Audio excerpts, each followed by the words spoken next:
Selamat datang ke Elder Leadership Certification Level 1.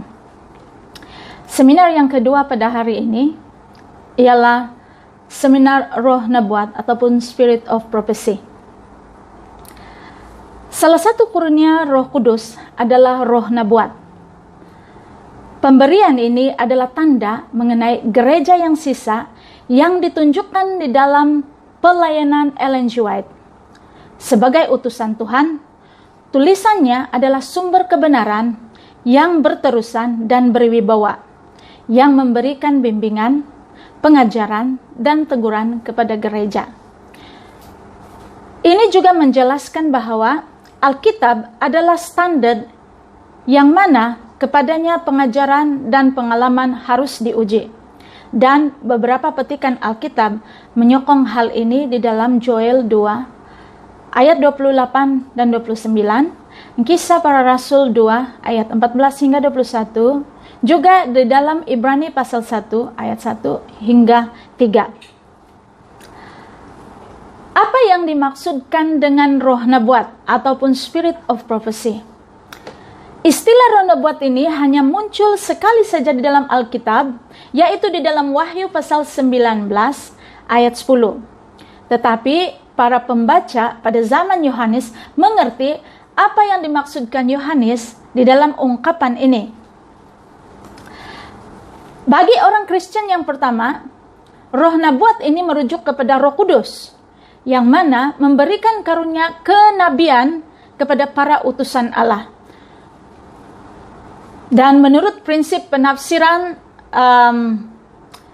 Alkitab dengan Alkitab, ataupun kita sebut sebagai sola scriptura, ini mengarah kepada kesimpulan bahwa roh nubuat di dalam Wahyu pasal 19 ayat 10 ini bukanlah milik anggota gereja secara umumnya, tetapi hanya mereka yang telah dipanggil oleh Tuhan untuk menjadi nabi.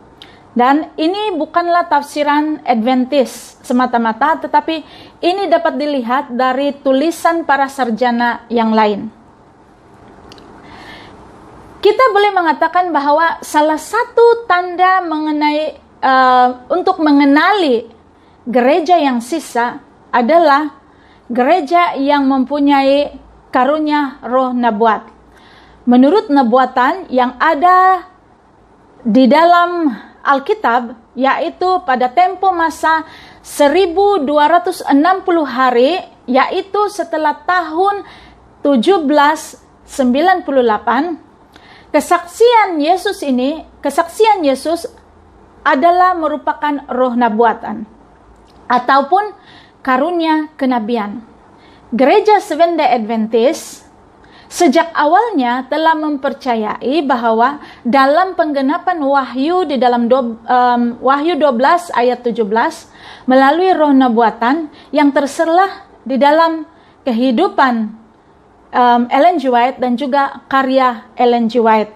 Dan penggenapan yang sepenuhnya kita boleh lihat apabila Ellen G. White sendiri menulis dan menjalani kehidupannya seperti apa yang dia telah nasihatkan kepada para orang yang percaya ataupun pengikut-pengikut Adventist.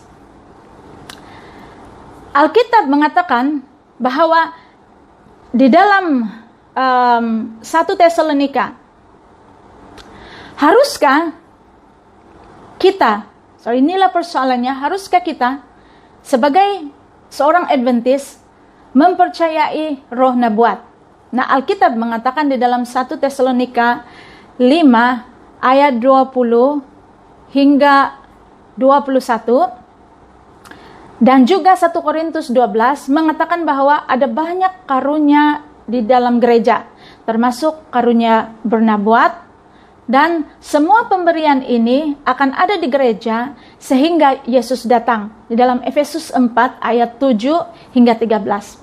Dan sekiranya kita semua menerima karunia-karunia roh yang lain, mengapa tidak kita menerima karunia nubuatan ini? Sebenarnya seperti yang kita ketahui, Alkitab menonjolkan karunia ini ataupun karunia roh ini yaitu roh nubuat, merupakan ciri khas gereja sisa ataupun the remnant church yang tertulis di dalam Wahyu pasal 12 ayat 17 dan Wahyu 19 ayat 10. Dan setiap kali Tuhan mengaruniakan pemberian kepada umatnya, mereka seharusnya menerima. Percaya pada roh nubuatan adalah salah satu dasar kepercayaan Advent hari ke-7. Dan dengan doktrin ini mengidentifikasikan kita sebagai sebuah gereja. Oleh itu, sebelum seorang dibaptiskan, adalah penting untuk kita memberi penerangan yang teliti, yang terperinci untuk semua 28 dasar kepercayaan Advent, termasuk pengajaran tentang roh nubuat. Dan sekiranya selepas pembaptisan, seorang anggota tidak dapat mematuhi ajaran ini ataupun doktrin ini secara teliti, gereja harus menghormati hak orang itu untuk menarik diri dari keanggotaan.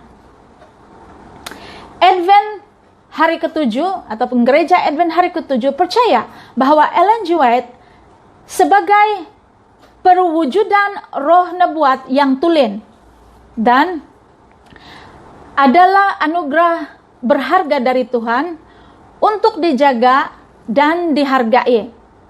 Tulisan-tulisan ini seperti Alkitab adalah untuk membantu kita mempersiapkan diri kita untuk ke surga. Dan ketika ini juga ia menuntun kita ke arah atau hal-hal kekekalan yang memberikan kita satu nubuatan tentang apa yang Tuhan telah sediakan bagi mereka yang mengasihinya. Di dalam Alkitab telah menyediakan beberapa ujian, panduan untuk menguji seseorang itu sama ada dia ini nabi yang asli ataupun palsu. Adakah seseorang itu benar-benar diutus oleh Tuhan ataupun mereka hanyalah utusan yang palsu. Bagaimana kita tahu bahwa karunia bernubuat di dalam case Ellen G. White ini adalah asli dan bukan palsu? Nah, ada beberapa ujian. Yang pertama adalah melalui mimpi dan penglihatan.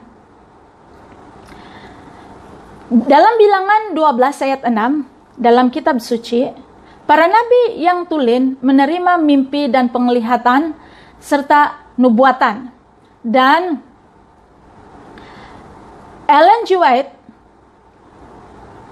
selama pelayanannya 70 tahun dari tahun 1844 sehingga 1915, dia telah mendapat kira-kira 2.000 penglihatan dan nubuatan mimpi.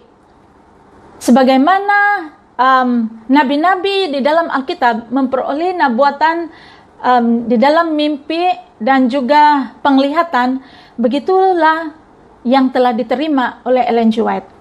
Penglihatan dan mimpi yang berasal dari Tuhan ini memberikan kita gambaran yang jelas bahwa Ellen G. White sebagaimana nabi-nabi yang lain di dalam Alkitab telah mendapat authority yang sama untuk memberitahu kepada setiap pengikut mengenai kebenaran yang ada di dalam Alkitab dan memberi penjelasan apa yang ada di dalam Alkitab.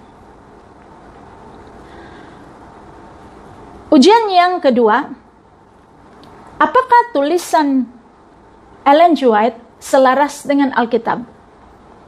Di dalam Yesaya pasal 8 ayat 20, apa yang dikatakan oleh Nabi yang diterima Tuhan haruslah selaras dengan keseluruhan firman Tuhan. Karena Tuhan tidak akan bertentangan dengan dirinya di dalam Mazmur 15 ayat 4 dan juga Maliaki 3 ayat 6.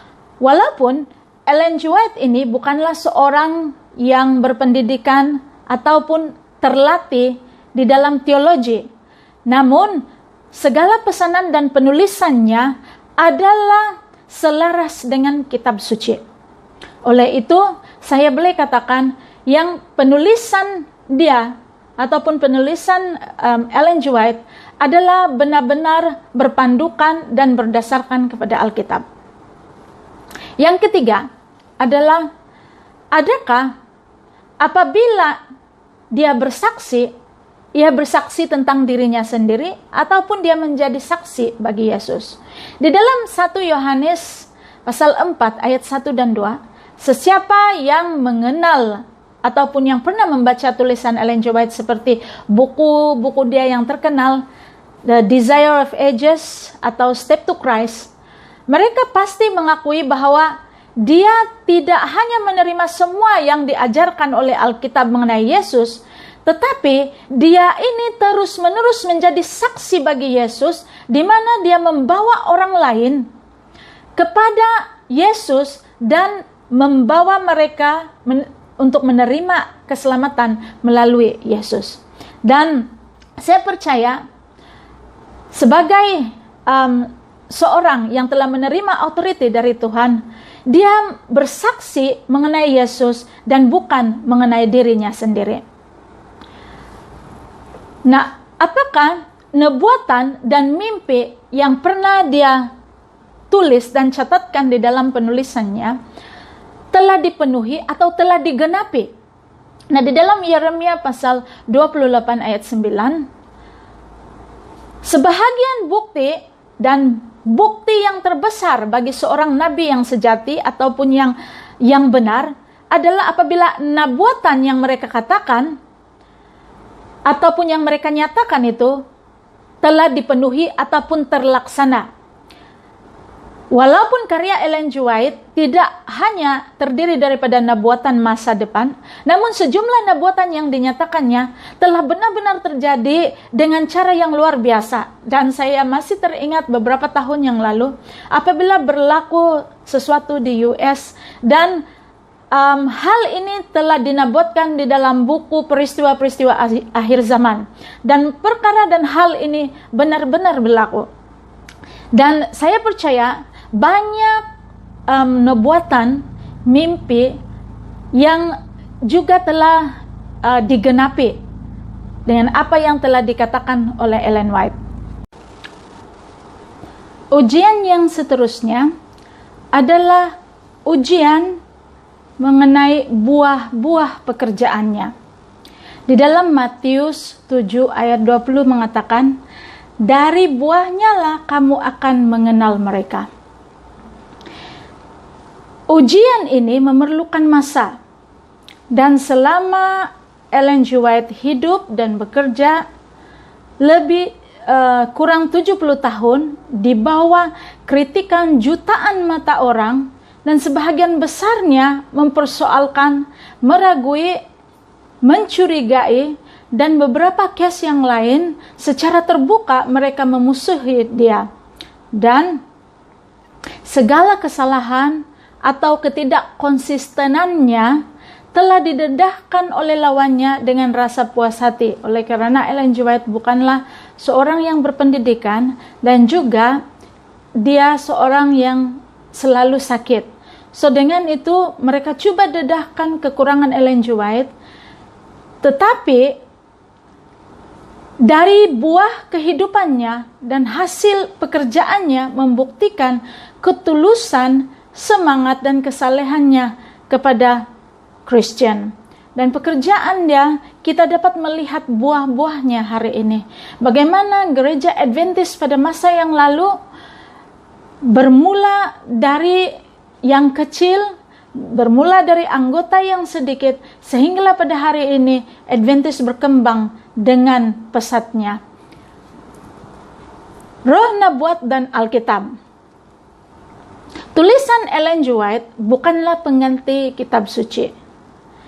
Ramai orang yang mengatakan bahwa Adventist menggunakan tulisan Ellen G. White sebagai pengganti Alkitab. Tetapi hal ini kita sangkal bahwa tulisan Roh Nabuat itu tidaklah menggantikan tempat kitab suci. Malahan Ellen G. White sendiri menulis di dalam bukunya mengatakan bahwa Alkitab tidak boleh diletakkan pada level yang sama dengan penulisannya. Oleh karena Alkitab itu dia mempunyai standar yang tinggi dan ia berdiri dengan sendiri. Malahan standar unik yang ada di dalam penulisan Ellen G. White dan juga penulisan buku-buku yang lain haruslah dinilai dan diuji melalui Alkitab, dan Alkitab sahajalah yang menjadi dasar kepada penulisan mereka. Di dalam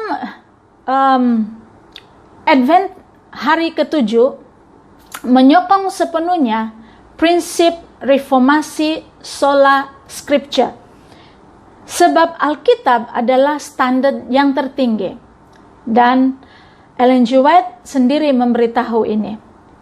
Alkitab menafsir dirinya sendiri, dan Alkitab sahaja menjadi asas bagi semua doktrin. Bagi pengasas-pengasas gereja yang lain, mereka mengembangkan kepercayaan mereka, dan kepercayaan asas ataupun dasar kepercayaan gereja mereka hanya melalui kajian di dalam Alkitab. Dan mereka tidak sama sekali menerima doktrin yang dimana kita dapat lihat apa yang tertulis di dalam penulisan Ellen G. White. Dan mereka tidak menerima penglihatan Ellen G. White. Namun sebagai Seventh-day Adventist, sebenarnya kita menerima ini oleh karena dasar yang sebenar yang Ellen G. White gunakan adalah Alkitab. Dan karena penulisan Ellen G. White telah diuji melalui standar Alkitab yang sebenar. Penulisan Ellen G. White atau tulisan Ellen G. White adalah satu panduan untuk kita mempelajari Alkitab. Bermaksud,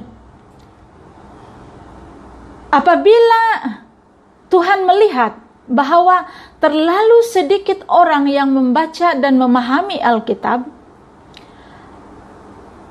Tuhan telah memberikan satu terang yang kecil. Inilah yang dikatakan oleh Ellen G. White di dalam bukunya. Tuhan mengatakan terlalu sedikit yang memperhatikan Alkitab. Oleh karena itu, Tuhan telah memberikan cahaya yang lebih kecil untuk menuntun pria dan wanita datang kepada terang yang lebih besar. Dan firman Tuhan itu yang telah ditulis sejak dari awalnya dunia ini diciptakan, sebenarnya boleh menerangi akal budi seseorang yang sangat gelap sekalipun, dan dapat dimengerti bagi mereka yang berkeinginan untuk memahaminya. Bermaksud, Alkitab itu sahaja kita tetap boleh mempelajari. Namun, oleh karena terlalu sedikit orang yang memegang, membaca, dan mempelajari Alkitab ini, maka Tuhan memberikan terang yang kecil ini untuk kita, supaya menuntun kita kepada terang yang lebih besar lagi. Dan kita akan mengerti Alkitab ini dengan lebih tepat lagi, dengan lebih mudah lagi, karena tulisan Roh Nabuat adalah atas tuntunan Roh Kudus sebagai panduan bagi kita untuk mempelajari Alkitab. Sebagai panduan untuk memahami Alkitab, inilah tujuan yang ketiga bagi penulisan tulisan Roh Nabuat. Ellen G. White menganggap tulisannya sebagai panduan untuk memahami Alkitab dengan lebih jelas. Tidak ada di bawah satu pun kebenaran yang baru ataupun tambahan di dalam firman Tuhan. Tetapi Tuhan dengan melalui kesaksian telah mempermudahkan kebenaran yang besar ini, yaitu kebenaran di dalam Alkitab yang sedia ada, di mana dengan caranya sendiri, di mana dia telah memilih seseorang untuk membawa kebenaran ini kepada orang banyak, bagi memberi kesan yang jelas terhadap minda mereka, bahwa semua kita mempelajari Alkitab ini mungkin dengan tekun, tetapi kita tidak mengerti dan memahami. Dan Tuhan melihat ini semua dan tidak membiarkan kita dalam kebingungan kita. Dan Tuhan menyediakan memberikan kita tulisan Roh Nubuat ini adalah untuk kita mengerti dan memahami lebih mendalam lagi mengenai Alkitab. Dan ini akan memberi kesan dalam hati kita, di mana kebenaran inspirasi ini sebenarnya semua sudah terungkap. Dan kebenaran sebenarnya terlaksana, setiap nubuatan nabi-nabi masa lalu juga sudah terlaksana. Dan pada hari ini kita melihat nubuatan semua yang telah dinyatakan para nabi yang masa lalu sehingga hari ini telah terlaksana. Yang keempat adalah panduan untuk menerapkan prinsip-prinsip Alkitab dalam kehidupan kita. Sebilangan besar tulisan Ellen G. White menerapkan nasihat Alkitab untuk kehidupan seharian kita. Ellen G. White mengatakan bahwa dia diarahkan untuk mengemukakan prinsip-prinsip umum dalam berbicara dan di dalam penulisannya. Dan pada masa yang sama menyatakan segala sesuatu secara terperinci mengenai bahaya, kesalahan, dan dosa beberapa individu. Sehingga semuanya mungkin harus diberi peringatan dan teguran dan juga nasihat. Bermaksud, mungkin di dalam Alkitab telah menyebut tentang hal itu, tetapi tidak secara terperinci, dan Tuhan mengarahkan dia supaya memberitahu hal itu secara terperinci. Saya ingat akan tulisan Roh Nubuat yang menulis mengenai hari Sabat secara terperinci, memberitahu mengenai apa yang kita lakukan dan harus lakukan pada hari Sabat, dan juga mengenai hukum kesehatan. Dan saya percaya hukum kesehatan di dalam Alkitab sudah dinyatakan, tetapi mungkin tidak secara terperinci. Dan terima kasih kepada tulisan Roh Nubuat oleh kerana telah memperincikan segala sesuatu bagaimana untuk kita menjaga kesehatan melalui makanan kita. Dan apa kaitan kesehatan ini dengan kesehatan rohani kita.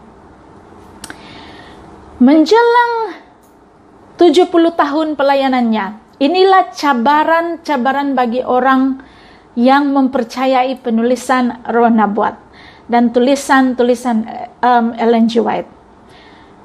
Untuk pengetahuan kita semua, penulisannya berjumlah kira-kira 100.000 halaman atau bersamaan dengan 25 juta kata perkataan, di mana yang menulis pelbagai subjek seperti kerohanian, teologi, pendidikan, kesehatan, kekeluargaan, dan banyak lagi. Dan sejumlah besar bahan-bahan ini disimpan sebagai surat, buku harian, wawancara, khotbah, naskah umum, artikel berkala, risalah, dan juga buku-buku yang diterbitkan. Dan pada hari ini kita melihat banyak buku yang telah ditulis oleh Ellen G. White ada dan di dalam rumah setiap orang. Dan berdasarkan jumlah ini, dalam kualiti penulisannya, Ellen G. White dapat menerbitkan 250 hujah kedoktoran dari 400 halaman dalam setiap buku yang ditulisnya. Nubuatan, wahyu, ataupun kita sebut spirit of prophecy adalah kesaksian mengenai Yesus. Ini adalah dinyatakan di dalam diri Ellen G. White apabila dia membuat penulisan di dalam buku-buku Roh Nubuatnya, sehingga pada hari ini segala nubuatan dan wahyu dapat dinyatakan di akhir-akhir sejarah bumi ini. Dan cabaran bagi setiap orang yang pada hari ini hidup pada zaman ini adalah untuk tidak mengambil sikap tidak peduli ataupun acuh tak acuh. Dan dalam masa yang sama kita mempelajari dan kita harus menguji dalam segala sesuatu. Sikap acuh tak acuh dan tidak percaya ini akan membuatkan kita rugi. Ujilah segala sesuatu dan teruslah berpegang pada hal-hal yang baik. Kerugian dan keuntungan di dalam kehidupan rohani kita adalah bergantung sama ada kita menjalankan penyelidikan terhadap hal yang telah diamanatkan ini secara alkitabiah ini, ataupun kita menolaknya. Yosafat berkata di dalam 2 Tawarik 20 ayat 20, percayalah kepada Tuhan Allahmu dan kamu akan tetap teguh. Percayalah pada nabi-nabinya dan kamu akan berhasil. Segala firman Tuhan yang telah dinabuatkan sejak dahulu, sejak penulisan di dalam Alkitab sehingga kepada penulisan Roh Nabuat hari ini di dalam tulisan Ellen G. White, masih berlaku sehingga hari ini. Dan saya percaya segala nubuatan para nabi satu masa yang lalu terlaksana, dan authority yang sama yang diterima oleh Ellen G. White adalah pemberi authority yang sama oleh para nabi masa lalu. Hari ini pelajaran saya hanya sampai di situ saja, dan saya ingin mengajak kamu semua untuk mempelajari buku-buku tulisan Roh Nabuat, tulisan Ellen G. White. Siapapun kamu, saya percaya kita tidak rugi untuk mempelajari sesuatu demi untuk keselamatan kita dan untuk menyediakan kita pada kedatangan Yesus yang kedua kali. Terima kasih, Tuhan memberkati kita semua.